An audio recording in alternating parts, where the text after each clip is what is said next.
جناب صدر ذی وقار، محترم سامعین کرام اور اندھیری رات میں چٹکتی کلیوں، مہکتی پھولوں اور میری ہم مکتب ساتھیوں، السلام علیکم ورحمۃ اللہ وبرکاتہ۔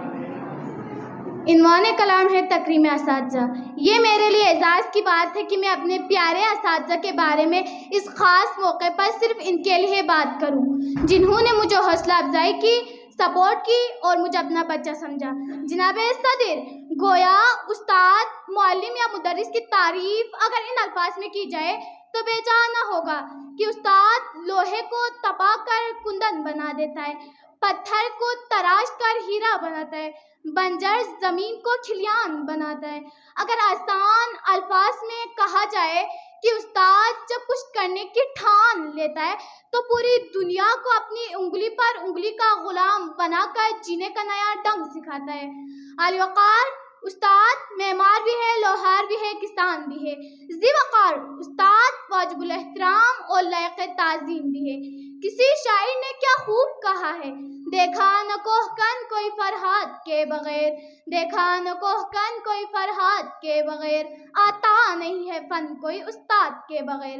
عالی وقار وہ غازیانہ کردار، وہ مجاہرانہ رویے، وہ عدلیانہ نظام، وہ ہمدردانہ حکام، وہ شریفانہ طور طریقے، وہ کریمانہ اخلاق، وہ جرأتمندوں کی جرأت، وہ دلیرانہ عزائم، غرض ہے کہ امانت، دیانت، صداقت، مہارت، یعنی سب ملا کر مومنانہ سیرت اور پیغمبرانہ غیرت کی تحصیل کے لیے علم و ہنر سے مسلح ہونا پڑے گا، اور یہ استاد ہی ہے جو ان چیزوں کو ممکن بنا سکتا ہے۔ تو عالی وقار استاد واجب الاحترام اور لائق تعظیم بھی ہے۔ جناب صدر، لیکن افسوس کے ساتھ کہنا پڑ رہا ہے کہ موجودہ دور میں تو اول تو کوئی استاد بننا پسند نہیں کرتا، اگر کوئی بن جاتا ہے تو اپنی عزت گنوا دیتا ہے۔ موجودہ دور کے طالب علم استاد کو ایک تنخواہ دار ملازم سمجھتا ہے جس کی عزت کرنا وہ ضروری نہیں سمجھتا۔ عالی وقار اسی لیے ابھی تک ہماری معاشرے ترقی نہیں کر سکا۔ جناب صدر، آخر میں بس یہی کہنا چاہتی ہوں کہ استاد کی اہمیت بارش کی سے، جو زمین بارش کو جذب کرنے کی صلاحیت رکھتی ہے اور وہ بارش کی فیض سے سرسبز و شاداب ہو جاتی ہے۔